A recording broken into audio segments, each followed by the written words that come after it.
Bonjour à toutes et à tous et bienvenue dans une nouvelle vidéo de l'interview inspiration. C'est déjà le 5e épisode, vous êtes de plus en plus nombreux à nous suivre, merci beaucoup. Et notre invitée, alors vous connaissez peut-être pas son nom, mais vous savez ce qu'elle a fait, on va en parler dans quelques instants. C'est Jocelyne Chassard qui est avec nous. Bonjour Jocelyne. Bonjour Théo, Bah, j'espère que vous allez bien et je vous remercie de votre invitation. merci beaucoup, merci à vous d'être avec nous. Stop au déni de justice. Ça veut dire quoi Jocelyne? On va en parler dans quelques instants, mais je vois cette petite pancarte derrière vous. Oui, alors en fait c'est le nom d'une opération que j'ai lancée, une opération un petit peu médiatique que j'ai lancée en juin dernier, en juin 2023, pour essayer de justement faire connaître le combat que je mène contre le déni de justice. Et c'est un peu particulier parce qu'il s'agit de la justice administrative, qui est quelque chose qui est un peu inconnu de la majorité des citoyennes et citoyens. Et donc, c'est le nom que j'ai donné à toutes les vidéos que je publie sur ma propre chaîne YouTube depuis juin 2023 et dans lesquelles je mets en cause certains membres de juridictions administratives dans la Marne ou dans la Meurthe-et-Moselle. Voilà. D'accord, bon, on va en parler dans quelques instants, Jocelyne. Alors, comme je le disais, on a forcément vu votre tête, mais on ne connaît pas votre nom. Vous avez été connu pour une vidéo qui a fait le buzz, mais vraiment le buzz sur les réseaux sociaux. Mais vraiment, tout le monde vous connaît. Allez, je vous propose qu'on la regarde et on en Allez-y. parle dans quelques instants. Réveillez-vous! Macron! Destitution! Macron! Décapitation! Macron! Destitution! Macron! Décapitation! Macron! Putain! Explosion! Faut lui exploser sa gueule à ce dictateur! Bon, Jocelyne, j'ai beaucoup de questions à vous poser par rapport à cette vidéo, mais Allez-y. qui je trouve, est quand même un peu sortie du contexte. On va en parler dans quelques instants. Mais déjà, la première question, c'est quand vous voyez ces images, qu'est-ce que vous ressentez? Alors, ça me fait plaisir. Je ressens de la... j'ai envie de rigoler parce que, évidemment, quand je me vois, c'est rigolo.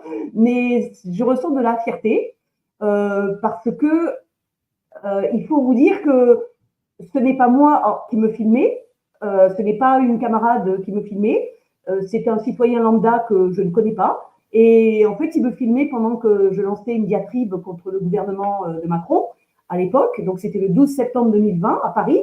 Et donc, je ne m'attendais absolument pas à ce que quelqu'un ou quelqu'une me filme.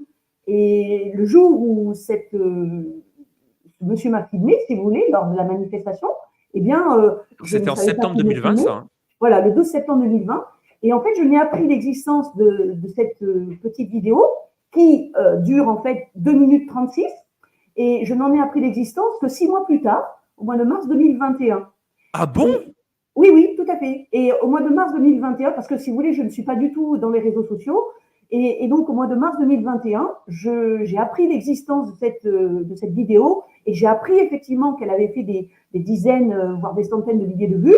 Et tout simplement, je l'ai appris, Théo, parce que j'ai été poursuivie par la procureure de la République à Châlons-en-Champagne dans la Marne pour menace de mort envers Emmanuel Macron. Ah, Et c'est donc, par la justice que vous avez appris que vous avez fait exactement, le buzz sur les réseaux. C'est énorme. tout à fait, tout à fait. Et donc, pour répondre à votre question, quand je me revois maintenant, oui, je pense que c'est un mélange de j'ai envie de rire et en même temps, je suis fière parce que ce que vous avez entendu là dans les 22 secondes que vous avez passées, en fait, c'est comme vous l'avez dit, c'est décontextualisé parce que avant ces 22 secondes, il y a 2 minutes où je critique le gouvernement de Macron, je critique l'escroquerie criminelle du Covidisme et je critique la manière tyrannique et dictatoriale de Macron de gouverner notre pays. Voilà.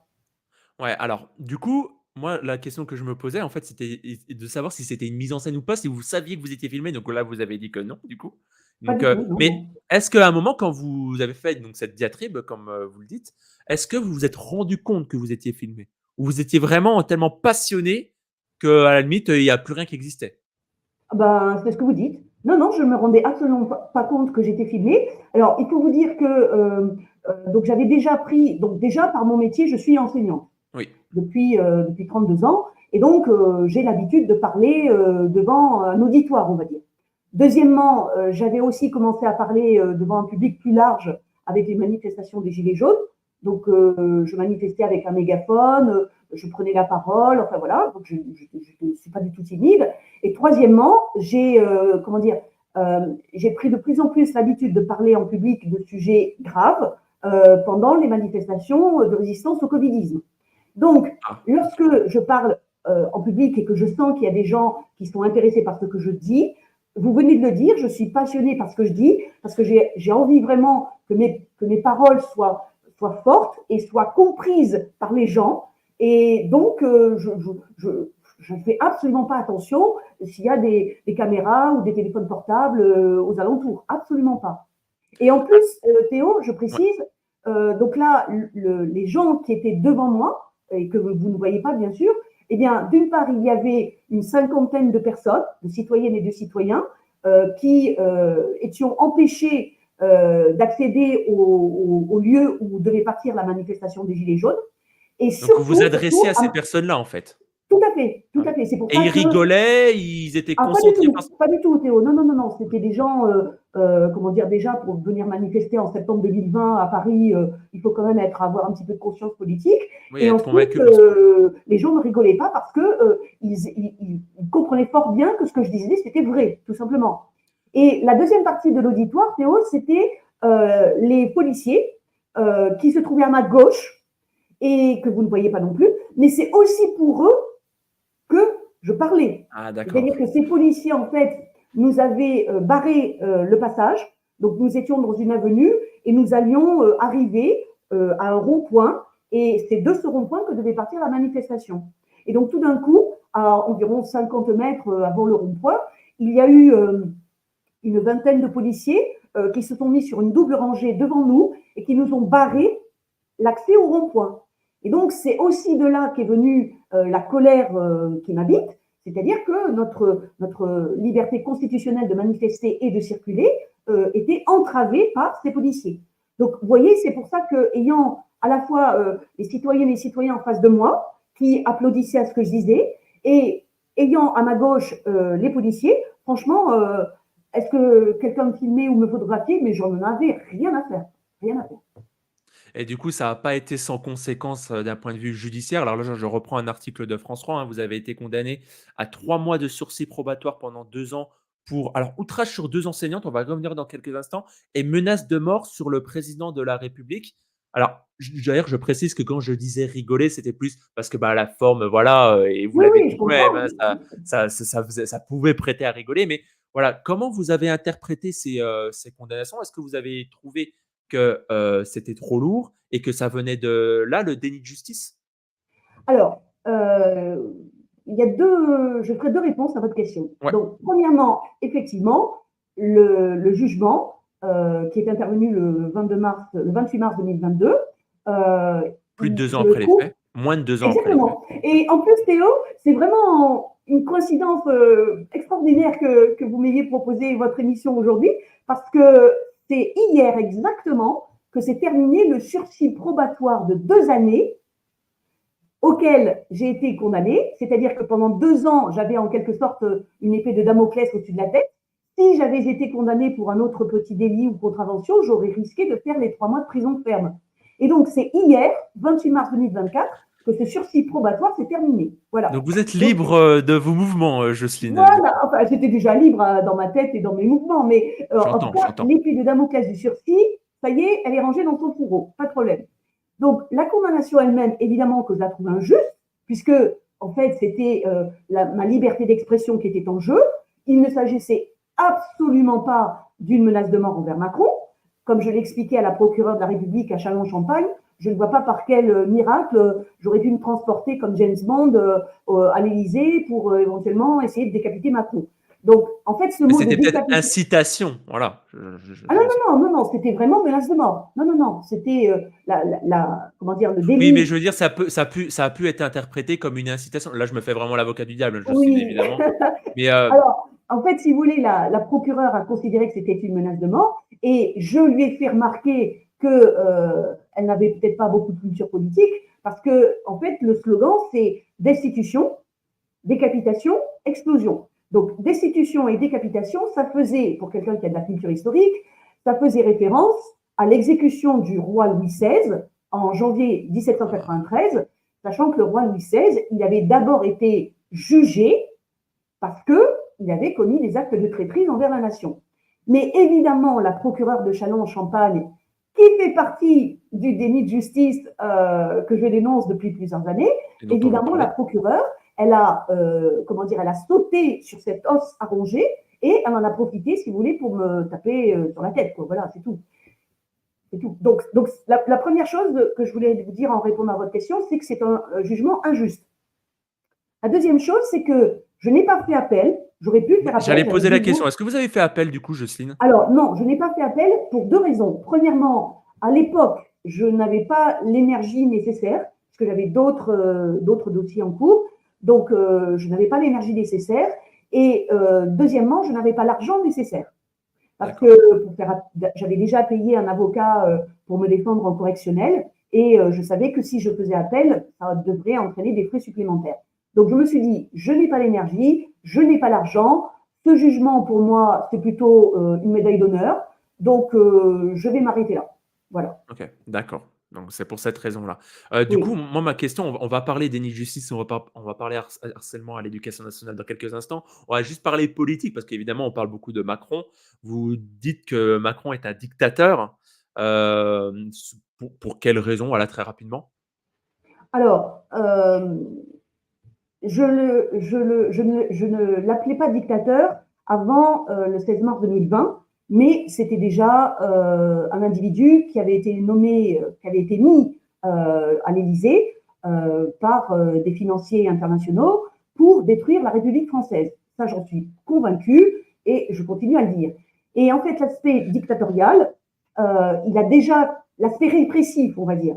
L'aspect répressif, il était apparu comme une évidence avec la répression féroce contre les manifestants des Gilets jaunes. Donc, j'ai moi-même manifesté avec les Gilets jaunes et donc je peux vous dire que la répression policière, elle est vraiment féroce, surtout à Paris. Et donc, Justine, j'ai une question du coup. Voilà, je me fais encore la personne qui est contre vous, Jocelyne. C'est vraiment pour aller au fond de la conversation. Quand on vous dit que la dictature, c'est la Russie, la dictature, c'est la Corée du Nord, la dictature, c'est pas nécessairement la France, vous répondez quoi? Alors, je réponds qu'il faudrait regarder les rapports d'Amnesty International. Vous connaissez Amnesty International? Oui. Donc, vous regardez je ne pourrais pas vous dire c'est quoi, mais j'ai déjà entendu parler. Si vous voulez, c'est une association internationale qui a été créée il y a des dizaines d'années pour venir en aide aux prisonniers politiques. Oui. Et donc ensuite, son champ d'action s'est diversifié. Et l'intérêt de Amnesty International aujourd'hui, c'est que c'est une organisation qui emploie des experts, entre guillemets, c'est-à-dire des avocats, par exemple. Et donc, ils font des missions d'enquête dans des pays, dans tous les pays du monde. Et donc, ils établissent des rapports. Ces rapports sont justifiés par des sources, évidemment. Hein. Et donc, je me souviens très bien qu'en 2009, il y avait eu un rapport paru sur la France. Et donc, Amnesty International avait vraiment pointé la dégradation de la police envers les citoyennes et citoyens. Et en 2009, Amnesty International disait que la violence policière en France était vraiment à un niveau alarmant, en 2009. Donc, une dictature, c'est un régime politique dans lequel vous avez une seule personnalité, voire une personnalité avec une petite cour autour, qui décide d'imposer toutes ses volontés à la population en dynamitant l'état de droit, tous les garde-fous de l'état de droit. Et donc, c'est exactement ce qui s'est passé en France, Théo, à partir du 16 mars 2020. Mais c'était un cas de force majeure. Ah, pas du tout, parce que je ne sais pas si vous voulez qu'on discute de l'escroquerie du covidisme, alors là, on fera une autre émission. Mais donc, lorsque Macron a décidé… Alors, le Covid, on va en parler dans le temps pense quoi? Le Covid, on va en parler dans le temps pense quoi? Donc, lorsque Macron a décidé à parler à la télévision pour ordonner à des millions de Françaises et de Français de rester enfermés chez eux, ça, c'est un coup d'État. C'est un coup d'État. D'accord. Et donc, à partir de ce jour-là, je considère, et je ne suis pas la seule, que Macron est devenu un dictateur.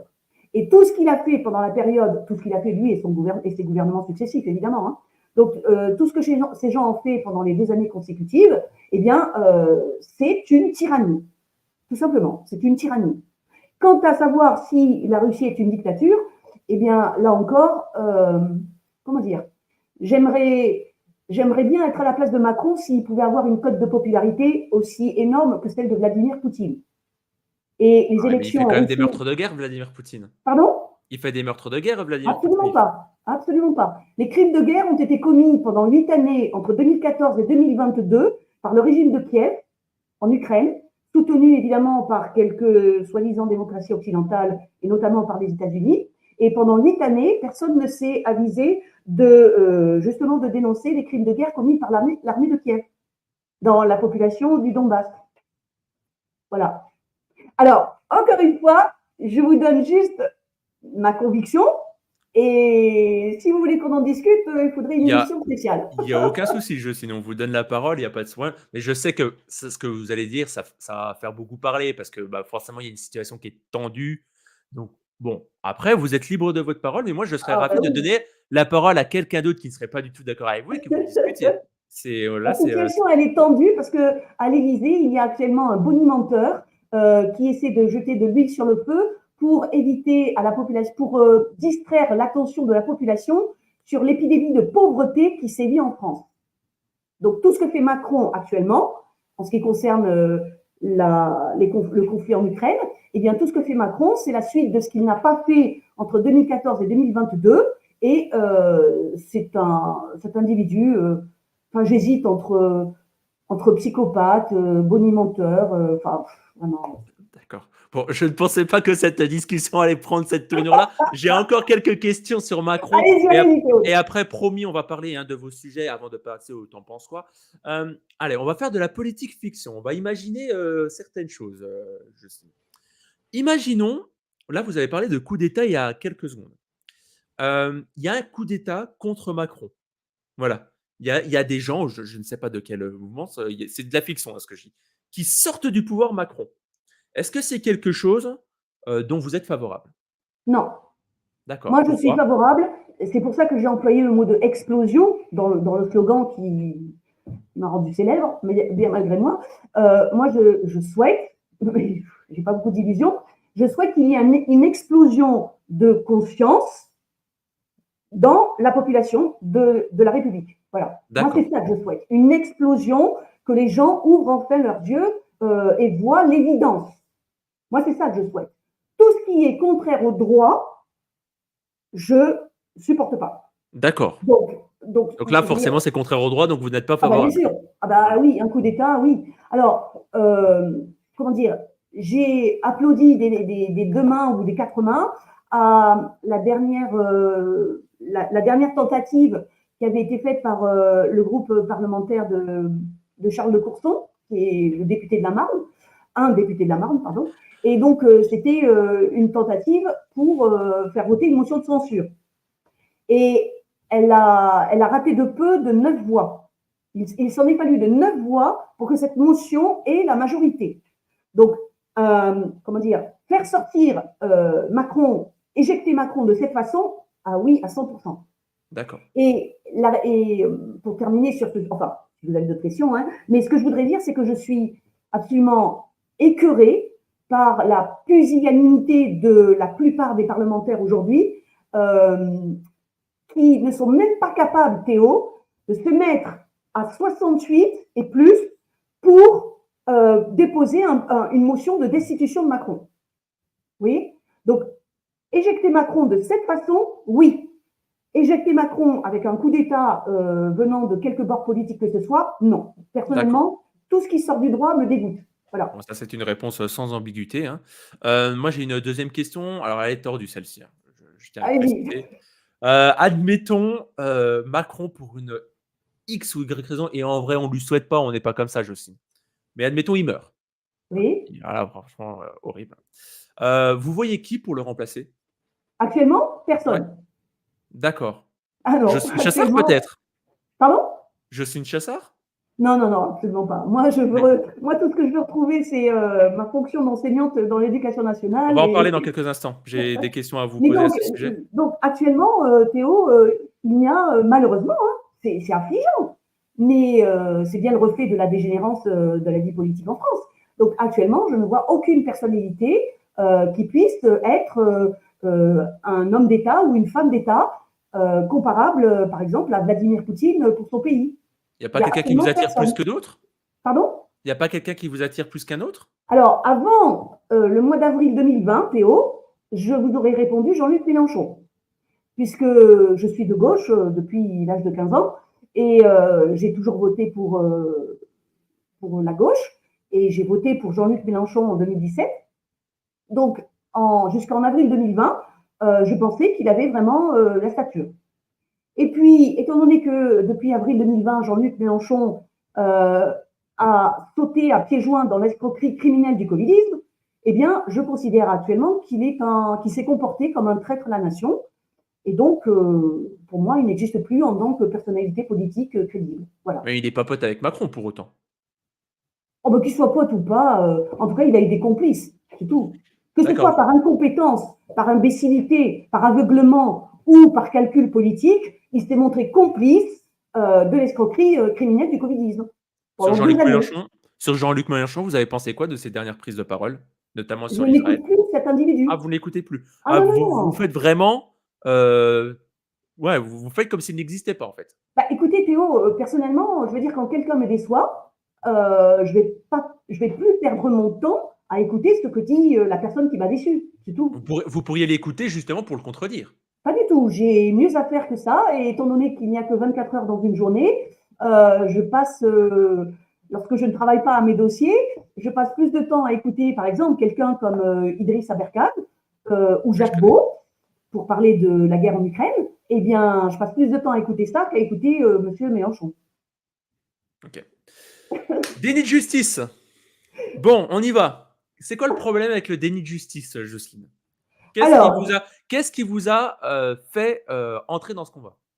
Ok, donc, je vais essayer vraiment de synthétiser, hein, parce que comme ça fait 8 ans que ça dure. Donc, en fait, il y a 2 dénis de justice que j'ai subis et que je combats. En fait, il y en a même 3 maintenant. Donc, le premier, c'est la justice dans l'éducation nationale. C'est-à-dire que entre 2016 et 2019, j'ai subi, j'ai dénoncé et j'ai combattu du harcèlement moral au travail. Donc c'est lié. Ah, oui, bien sûr. Parce que, si vous voulez, quand vous dénoncez du harcèlement moral professionnel, eh bien, vous vous attendez, en tout cas moi je m'attendais, hein, en tant que fonctionnaire, agent public, je m'attendais à ce que les procédures soient respectées par les hiérarques, c'est-à-dire les personnalités de l'administration de l'éducation nationale qui détiennent du pouvoir. Et ça s'exprimait comment, ce harcèlement moral? Alors, dans mon cas, moi j'ai cumulé les trois aspects, c'est-à-dire l'horizontal. Donc l'horizontal, c'est lorsque une personne au travail se retrouve en but à une hostilité de plusieurs autres collègues.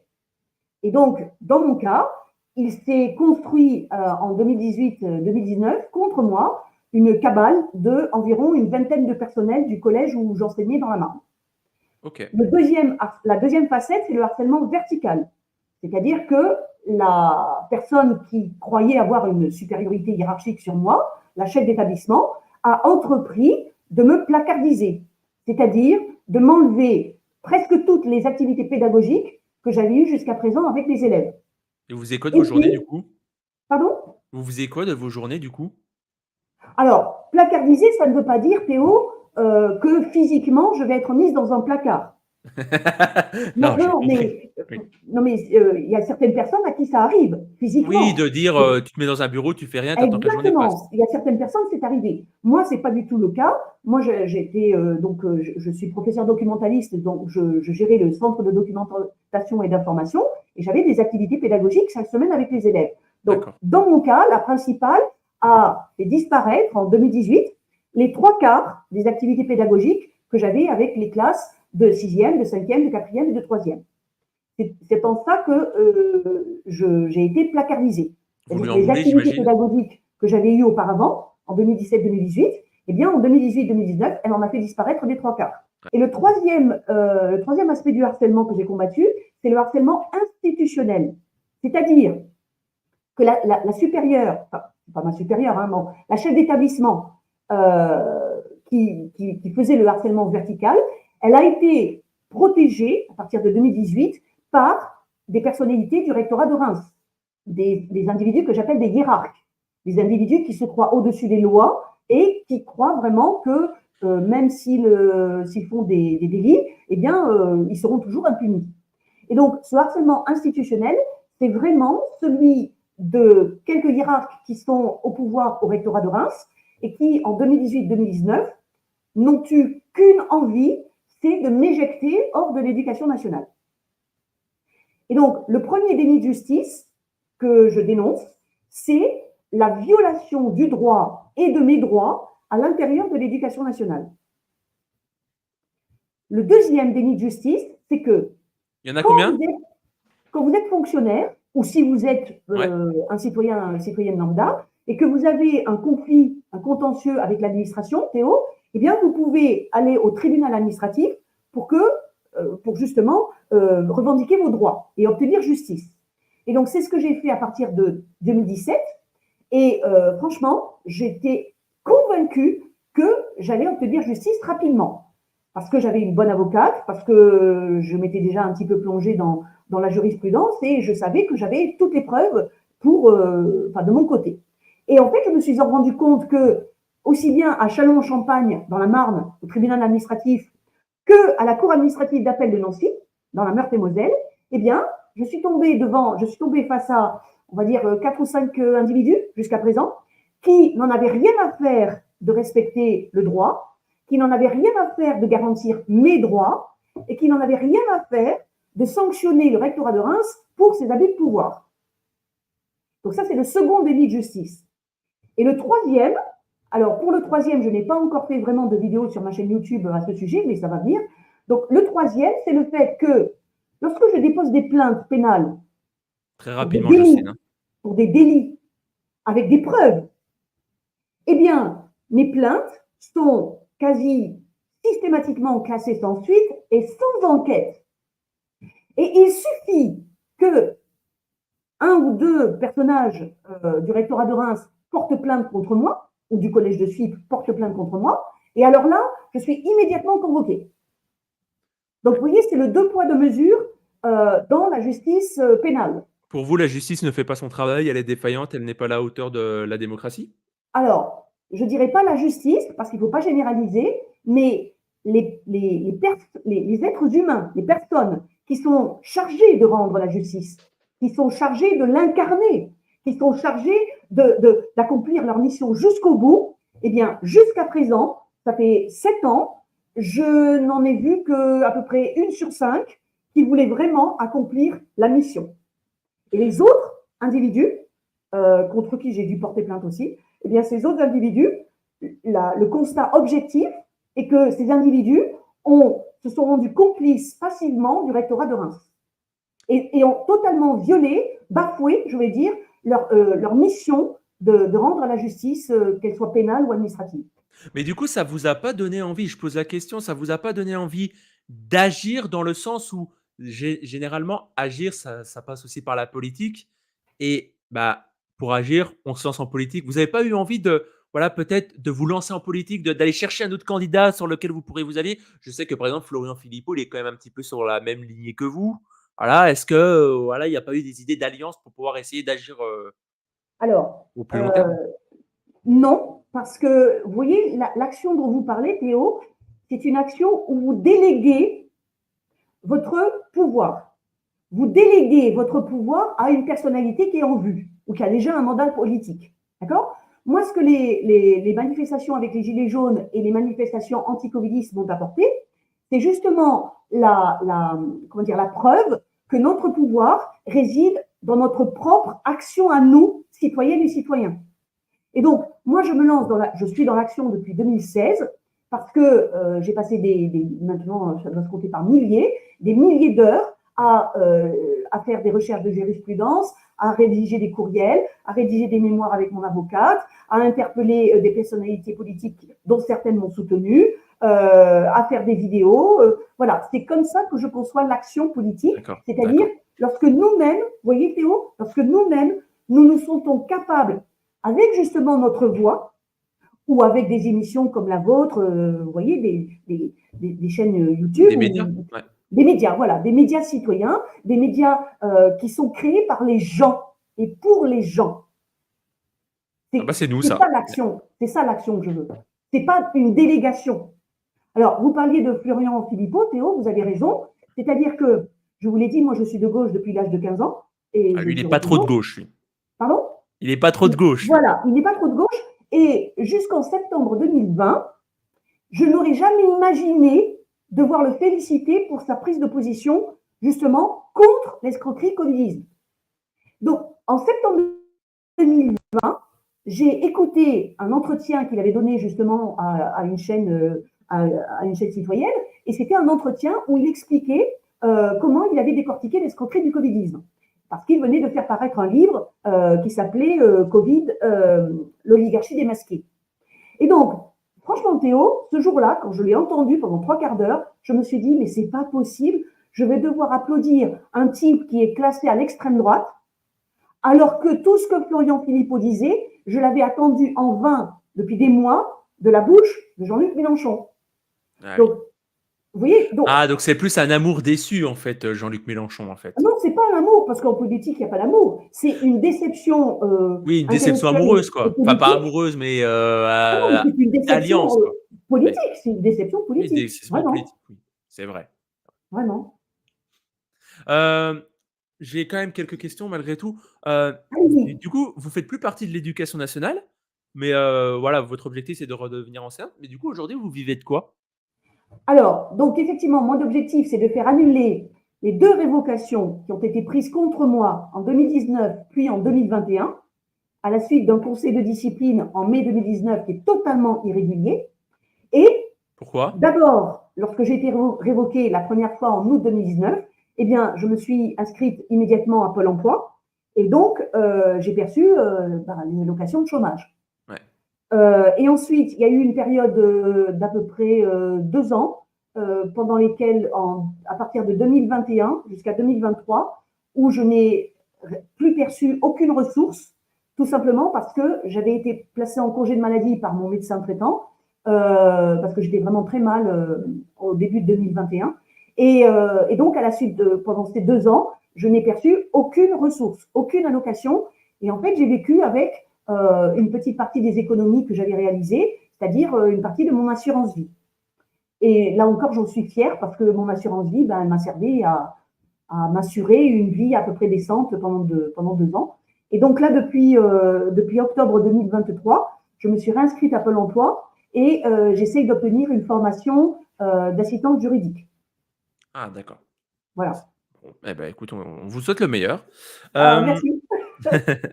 Allez, on passe au T'en penses quoi? Donc, là, c'est la séquence phare de l'émission.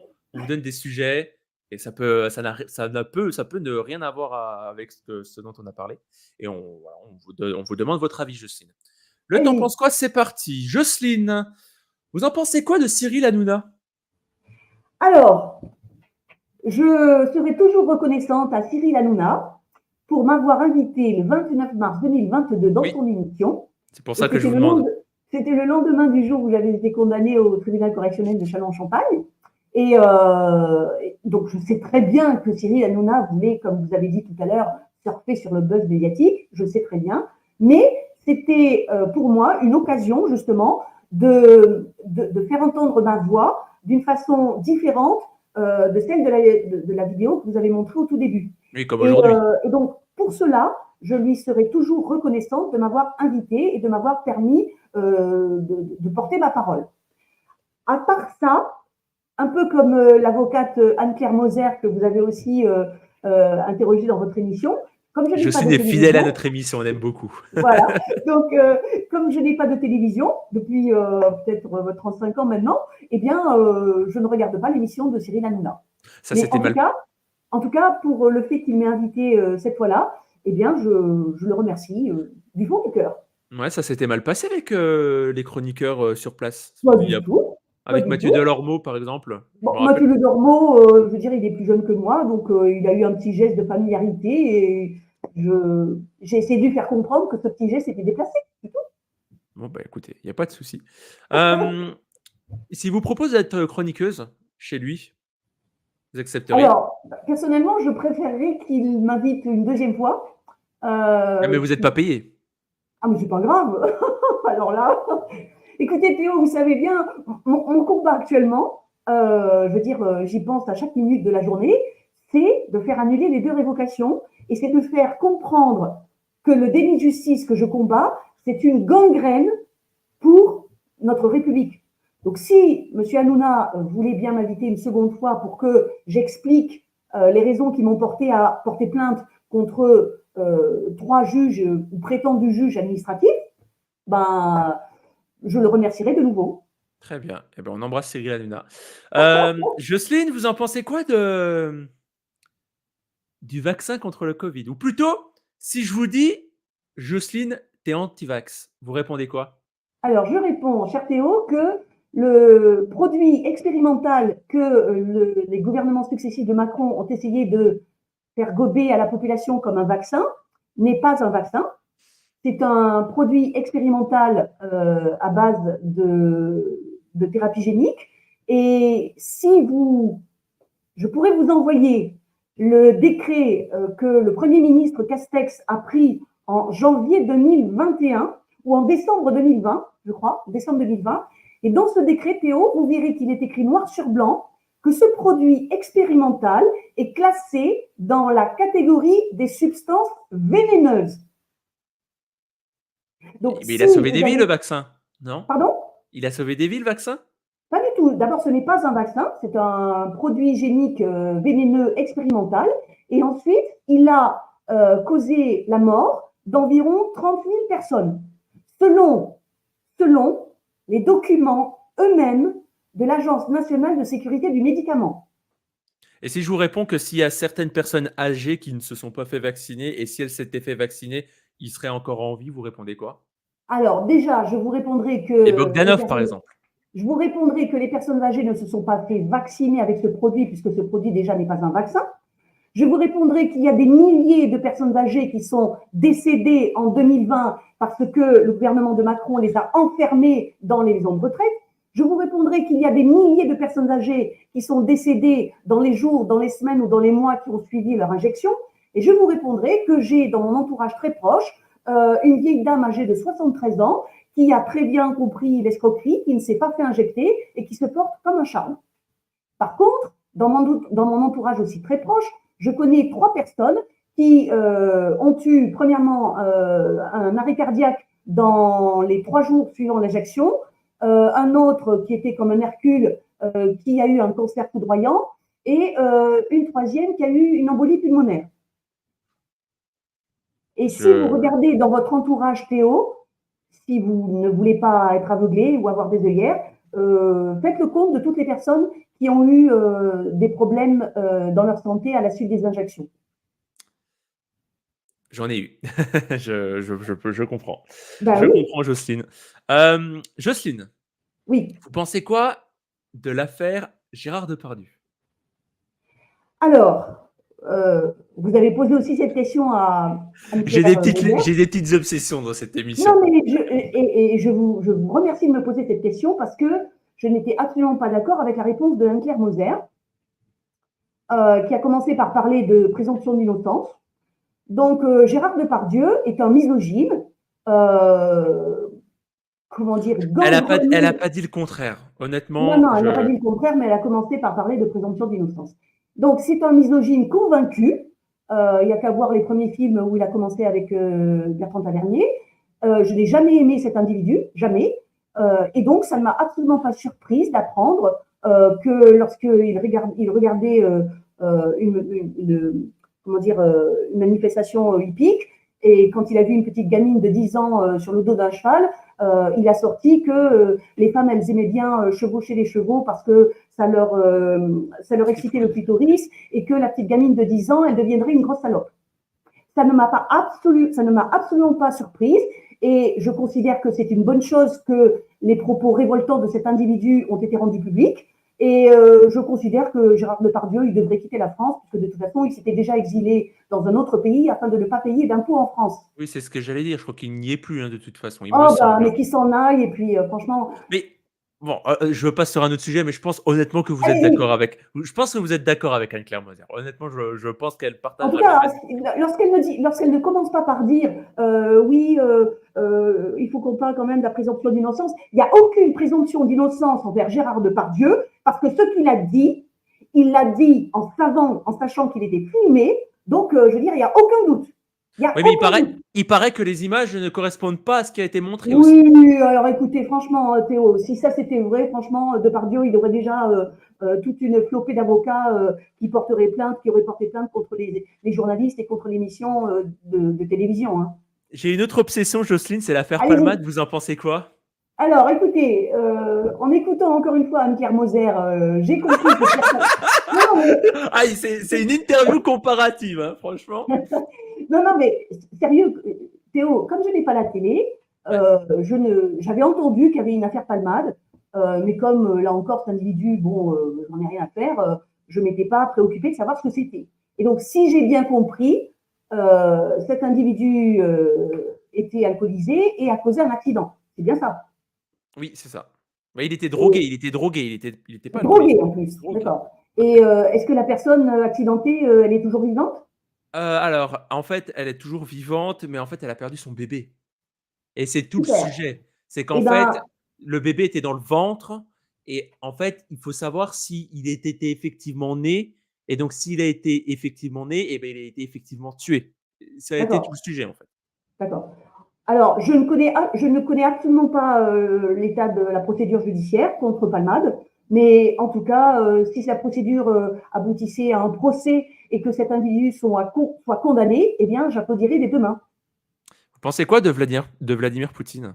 Je pense que Vladimir Poutine est l'équivalent du général de Gaulle pour la Russie et Ah, quand même. que, pour revenir à votre question la dernière, tout à l'heure, lorsque vous me demandiez si Macron dégageait qui pourrait le remplacer. Donc, actuellement en France, il n'y a personne de la stature de Vladimir Poutine. Et je pense que Poutine est vraiment un homme d'État exceptionnel pour son pays. Quelqu'un qui a un parcours politique, comment dire, apparemment, enfin, a priori, quelqu'un qui sortait du KGB, moi, j'aurais jamais pensé qu'il deviendrait un tel homme d'État. Mais en tout cas, c'est un homme d'État exceptionnel. Mais vous fait pas peur, Vladimir Poutine? Moi, j'ai peur, Absolument moi, pas. de Il ne fait Vladimir peur, Poutine. Vladimir Poutine ne fait peur qu'aux imbéciles, Ah, aux psychopathes du genre Macron, aux menteurs comme Angela Merkel, qui ont signé les accords de Minsk en sachant très bien qu'ils ne feraient jamais rien pour les faire respecter. Donc Vladimir Poutine, il fait peur effectivement à des personnages politiques occidentaux totalement dégénérés et gangrenés par la corruption. bon, bah, je suis un imbécile alors, parce que moi, j'ai peur de lui, honnêtement. Eh La ben, bombe si vous nu. avez peur de Vladimir Poutine, Théo, il faudrait qu'on se revoie en visio privée et Ok. je vous expliquerai certaines choses dont je sais que vous ne les connaissez pas, parce que si vous les connaissiez, vous n'auriez plus peur. Et tout le malheur, justement, tout le malheur, c'est pour ça que je parlais d'escroquerie du covidisme pendant 2 ans, c'est que lorsque vous abrutissez la population avec des merdias de grand chemin, lorsque vous les abrutissez avec des mensonges, avec des contre-vérités, avec des exagérations, avec des invraisemblances, eh bien, la majorité de la population commence à y croire. Voilà. Donc, depuis 2014, de toute façon, on a dans les médias de grand chemin occidentaux, on a une propagande anti-russe totalement mensongère.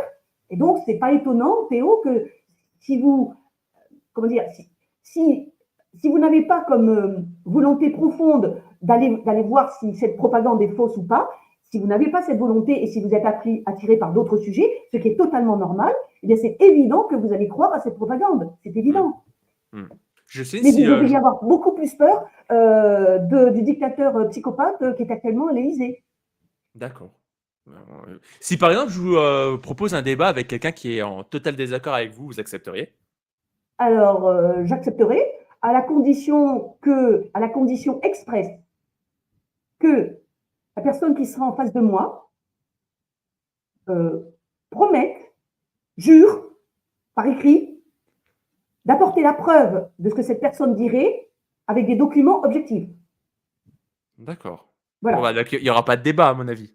Ah bah si, il y a un débat. C'est-à-dire que, Théo, il y a un débat à partir du moment où deux individus comme vous et moi, nous avons des opinions différentes. Donc, vous donnez votre opinion. Ah, moi, j'ai pas d'opinion, je pose des questions. Vraiment, en plus, j'ai pas d'opinion. Vous donnez votre opinion, je donne mon opinion. Je considère, moi, que votre opinion est fausse. Dans ce cas-là, je vous dis, je considère. Ah oui, c'est vous, c'est pas moi, c'est la personne qui est en face de vous. Ouais. Vous comprenez? Ouais. Si vous ne pouvez pas prouver ce que vous dites, ben, dans ce cas-là, il est évident que vous faites fausse route.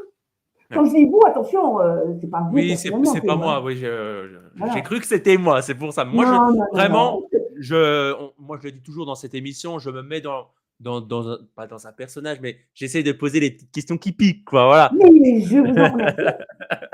Ça me convient parfaitement. Après, moi, c'est sûr qu'il y a certaines choses, je suis d'accord avec vous, il y en a d'autres peut-être un peu moins, mais c'est le jeu de la démocratie. Mais bien sûr. Et c'est pourquoi la démocratie en France a été escamotée à partir du 16 mars 2020 jusqu'au 31 juillet 2022. Jocelyne, alors voilà, c'est totalement beaucoup plus léger. C'est pas grave. Pensez quoi du conflit entre Natacha Saint-Pierre et Inès Reg? Je ne connais pas. Ah bon, bah mince. Alors ça a agité la toile pendant toute la semaine. Tout le monde. Mais je vous ai dit que je n'étais pas dans les réseaux sociaux. Donc. Ah bah voilà, c'est pour ça. Ces deux candidates de l'émission Danse avec les stars qui se sont un petit peu écharpées et chacune a donné sa vision des faits. Il y a même eu des questions de racisme là-dedans. Mais bon, si vous ne connaissez pas le sujet, Jocelyne, je ne vais pas vous embêter avec ça. Je vais vous embêter quand même avec quelque chose de beaucoup plus sérieux. Mais vous ne m'embêtez pas, Théo, encore une fois. Ah là, je vais vous solliciter alors, Jocelyne, sur quelque chose de beaucoup plus sérieux. Pour le coup, c'est quelque chose qui s'est passé cette semaine. C'est le proviseur ou le principal d'un lycée à Paris qui a quitté son poste, en fait, parce qu'il aurait demandé à une élève de retirer son voile. C'est quelque chose qui a beaucoup été évoqué dans les médias. Je ne sais pas si vous en avez entendu parler, Jocelyne. Non. Ah bon, bah voilà, je voulais. Étant donné que je n'en ai pas entendu parler, je ne peux pas me prononcer. D'accord. Ouais. Par contre, ce que je peux vous dire, parce que comme je suis un peu plus âgée que vous, j'ai connu le débat démocratique en 1989, je crois, sur le port de signes religieux à l'école. Okay. Donc ça me concerne évidemment puisque je suis fonctionnaire dans l'éducation nationale depuis 1991. Et donc j'étais totalement d'accord avec la loi que Jospin a fait voter à ce moment-là. Donc, ce qui me plaisait dans cette loi, c'était qu'il était interdit de porter dans l'enceinte d'un établissement scolaire, il était interdit de porter des signes religieux ostentatoires. Donc, ostentatoires, ça veut dire qu'ils sont très, très visibles. Donc, vous voyez, par exemple, ça, c'est une petite médaille de baptême. Donc, on pourrait y voir un signe de la religion catholique, mais bon, c'est plus par amour de mes parents que j'apporte. Bon, donc ça, c'est un signe religieux, mais qui n'est pas ostentatoire. Par contre, si je venais, que je sois élève ou que je sois personnel adulte, si je venais avec, on va dire, une grande croix ici, vous voyez, qui fait à peu près 20 cm de long, là, ce serait un signe religieux ostentatoire et ce serait interdit. Donc, je considère que pour des élèves de sexe féminin, porter un voile à l'intérieur de l'établissement scolaire, c'est un signe religieux ostentatoire et c'est interdit depuis la loi de 1989. Donc, si, dans le cas dont vous parlez, que je ne connais pas, mais si le proviseur, en tant que chef d'établissement, a voulu rappeler à une élève qu'elle devait obéir à la loi, et que donc elle ne devait pas porter le voile à l'intérieur de l'établissement scolaire, je suis en parfait accord avec la démarche de ce principal ou proviseur. Très bien, donc une réponse très légaliste, du coup, pour le coup. Tout à fait. Et je précise même, pour que vous compreniez bien, et pour les personnes qui nous écoutent comprennent bien la différence entre signes religieux ostentatoires et signes religieux, très petits. Donc, j'ai exercé comme professeur en documentation pendant 15 ans dans un collège de ZEP, zone d'éducation prioritaire. Et donc, dans les collèges de ZEP, il y a des enfants qui sont issus de familles d'origine étrangère. Et dans le collège où j'étais, à un moment donné, je crois que c'était une prof d'ailleurs, un peu débile, qui avait parlé de ça. Donc, il y avait des élèves qui portaient, un petit peu comme moi, ma médaille, qui portaient un petit tour de cou avec marqué en arabe le nom d'Allah ou le nom de Mohamed ou je sais pas quoi. Et donc, cette prof, enfin, le sujet à un moment donné a surgi et il est très vite retombé. Est-ce qu'on devait accepter que les élèves portent ça? Et moi, j'avais dit que, encore une fois, la loi de Jospin en 1989 avait réglé le problème et qu'un petit tour de cou avec une inscription en arabe, eh bien, c'était un signe peut-être religieux ou juste un accessoire de mode, mais en tout cas, si c'était un signe religieux absolument quasiment invisible, donc pas ostentatoire, et donc il était totalement permis. Voilà. Par contre, le voile, ça, c'est sûr que c'est ostentatoire. Avant de terminer cette interview, Jocelyne, c'est le mot de la fin, c'est la carte blanche, c'est le dernier mot de l'invité. Vous pouvez dire ce que vous voulez. Voilà, donc allez-y, Jocelyne, c'est parti. Alors, écoutez, vu que quand vous m'avez contacté, je me suis dit que c'était providentiel. Quand j'ai écouté l'entretien avec Anne-Pierre Moser cet après-midi, je me suis dit que c'était encore providentiel. Donc, ce que je voudrais, c'est entrer en contact avec Anne-Pierre Moser et lui demander si elle voudrait bien m'aider à mener au tribunal correctionnel les 2 membres de la juridiction administrative de Châlons-en-Champagne. Eh ben, moi, je peux vous promettre de donner ses coordonnées. Je peux pas vous promettre de sa réponse. Ça, pour le Ah, coup, ben non, mais je vous ça, écoute, ça ne moi, ce que je ça veux ne dire, c'est entrer m'appartient en pas, contact avec mais elle. eh ben, il y a pas de souci, Jocelyne. On va faire ça. C'est très gentil à vous, Théo. Merci, Jocelyne, en tout cas, d'avoir été avec nous. N'hésitez Merci à pas à vous. revenir quand vous voulez. Merci à toutes et à tous de nous avoir suivis, hein. N'oubliez pas de vous abonner, de partager la vidéo, d'appuyer sur la cloche pour ne rien manquer de nos prochaines émissions. On revient comme tous les dimanches pour une nouvelle interview inspiration. Et donc, dès la semaine prochaine avec un ou une nouvelle invitée. Merci à toutes et à tous et à très bientôt.